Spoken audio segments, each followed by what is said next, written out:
come to Taiwan, I'm sitting like I go to Gautier, like in Tuoying, and it's like, oh my god, it smells so good here. It was like I was standing near the 7-Eleven, they like boil those foods like luwei or something, and it's like smells so good. Like I couldn't believe like things can smell that good again, you know. So I kind of find my YouTube channel as a way of saying thank you to Taiwanese people that they let me stay here because this place is wonderful and I'm very happy here. So that's my content mostly.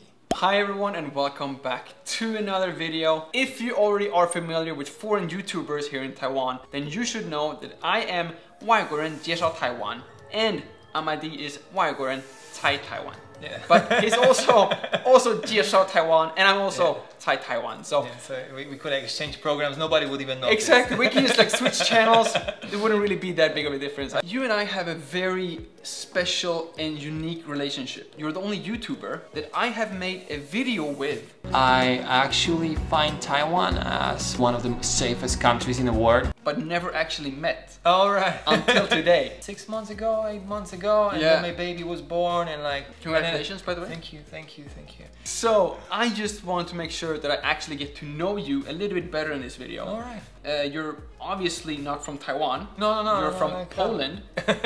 Yeah. And I've heard some rumors that in between you also spent some time in China. Yeah. I met many people from other countries, including Asia, including, you know, Hong Kong, including Japan. And I'm like, you know, those people, you know, it's like are from countries I always like read the books about, like watch kung fu movies, you know, like people chasing each other in Hong Kong on a motorcycle and being beaten up and, you know, this kind of stuff. And yeah, that's what I want to do. Yeah.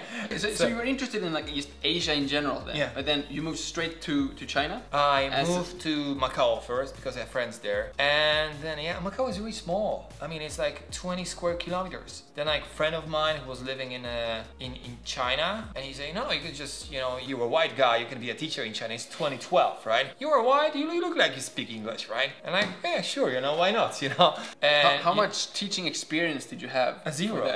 And I realized the internet doesn't work like normally. Like some websites don't work, like Google doesn't work. That was so weird. But if you go to China, this is like a really wild place for a Western without... No, it's my fault. It's totally my fault because I didn't pay attention to learning language, you know? And I come there with, you know, I said, you guys should do the same like the way we do. And this is wrong, obviously. For example, I go to my friend's bar and I'm having drinks, and every time I go there, I want to take taxi home and I need to like, you know, fight with the taxi driver. No, it says 20 and c'est quoi goal? Like every time the same, you know? So like how many times, you know, the guy who's always taking is like, no, every time, you know? And then you moved from China to Taiwan? Yeah, because the same friend who introduced me to go to China say, I know actually I moved to Taiwan, it's the same like China, but it's better. The weather is better, the people are better, and the life is better, and you're gonna feel more safe and more comfortable. And I have some savings, you know, I can go to Taiwan for a while and see maybe it's a better place for me. And so how long time ago was this? That was 8 years and maybe 4 months ago. But when I come to Taiwan, you know, like, oh yeah, I just get a scooter and ride around. And like, oh, so where can I go with the scooter? I can go to Pingdong, to the waterfall with the scooter. And I'm like, it's so many options and it's so easy. And actually more people speak English and you're not worried. Like, you just feel like it's a very safe place. And the second thing I realized about Taiwan and China, the difference is like the smoking. In China at that time, like, and you know, people smoke in restaurants, in elevators, in taxis, and it's like everything smells like cigarettes, and like it's really hard to like, you know, like I'm like a little allergic to this, you know. Okay. So come to Taiwan, I'm sitting like I go to Gautier, like in Tuoying, and it's like, oh my god, it smells so good here. It was like I was standing near the 7-Eleven, they like boil those foods like luwei or something, and it's like smells so good. Like I couldn't believe like things can smell that good again, you know. But yeah, in Taiwan, life is more like a Western way, like a European way that. There's no huge differences between people. I had my apartment like rented by the school. The Chinese co-workers, they live in a dorm, like 3 people in 1 room. It's like, it's nice for you, but you don't feel it's nice to everybody. I don't know, it made me sad inside actually, this kind of thing. And this is, well, obviously in Taiwan you have rich people, you have poor people, but differences are not that extreme, I think. And now you have lived here in Taiwan for 8 years. When did you start making YouTube videos? You know, I'm like photographer and I make videos, and I make videos usually for companies. Were you a photographer before you started making YouTube, or did you make YouTube videos? Yeah. And Way before. I have no interest in social media. Like somebody 8 years ago told me, you can use Instagram. That's for kids. That's not for photographers. You know, I'm not gonna even touch this app. You know, and I installed that in the end. So I was sometimes working for free, then for little money, then for bigger clients, and like, you know, at the same time I was learning the photography, learning Chinese, and somebody says to me like, why don't you like tell your story? Why don't you appear in the videos? And are you crazy? I'm a photographer. I'm supposed to be behind the camera. End of the story, right? No, just try. And I was like, I went to Jofen, right? And I take a photo. Oh, it's pretty nice. Looks like Scotland, and like people like, wow, yeah, very good. Write more. So I start making, you know, travel vlogs. So I go to Monkey Mountain and I show the monkeys, and I go to the like cheapest sashimi in Taiwan. So I go to like a harbor at 4 a.m. like Shenzhen, Yigan, 4 a.m. buy sashimi there and talk about this. You know, how much I bought this much sashimi. It was really cheap. It was 400 NT for like half kilo. So now then, because now you're both. You are a YouTuber, and you're still like mainly like a photographer. Yeah, it's like 90% of my work actually. If you get to choose one, which one do you like the most?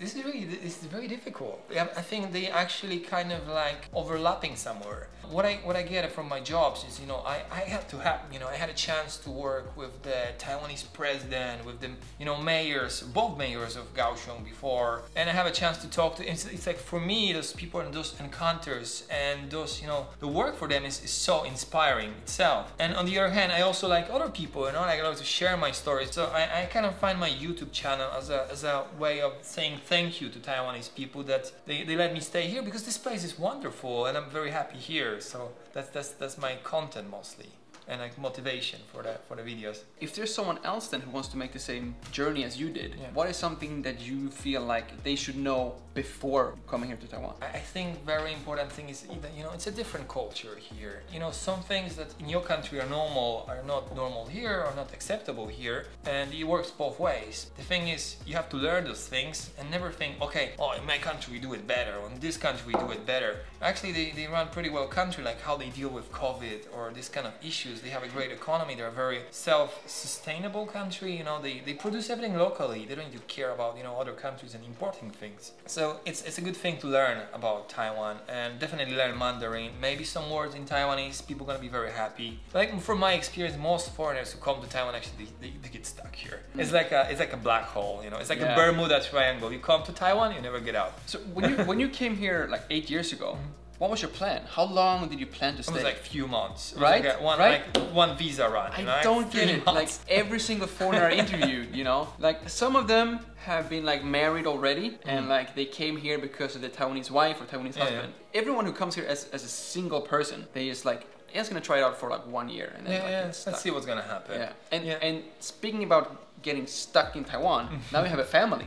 And I assume that was not planned 8 years ago. No, definitely. I was just curious because, like, for me, we've been here like a very long time, you and I, but I still have this mindset that, like, if I in the future might have a family, might have a kid, I have this mindset in my head that I don't want to have a family or a kid in Taiwan. Okay. Because I just feel it would be more secure and safe to grow up in Sweden, in my example. But like, what do you mean, like in what sense would be safe? For me, as like a foreign dad in that case, I wouldn't be able to like relate to the childhood that my kid would have. All right.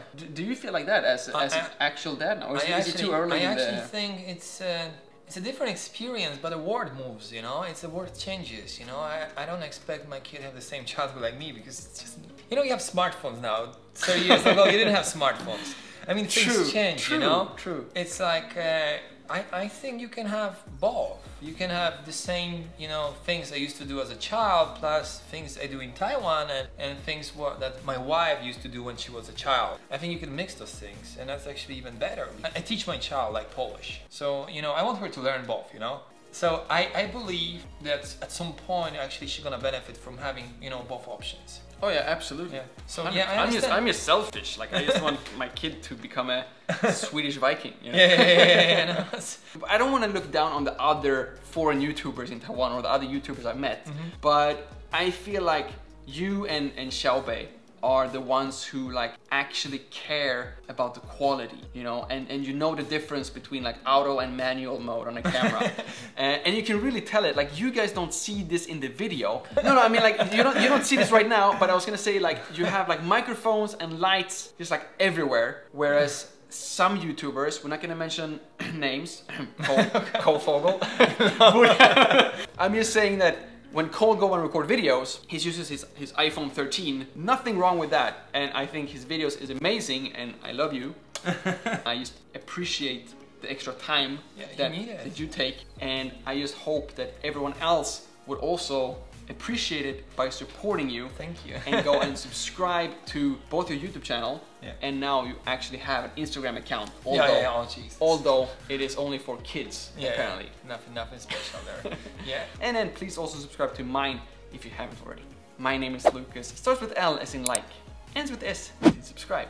Please do both, and see you all in the next one.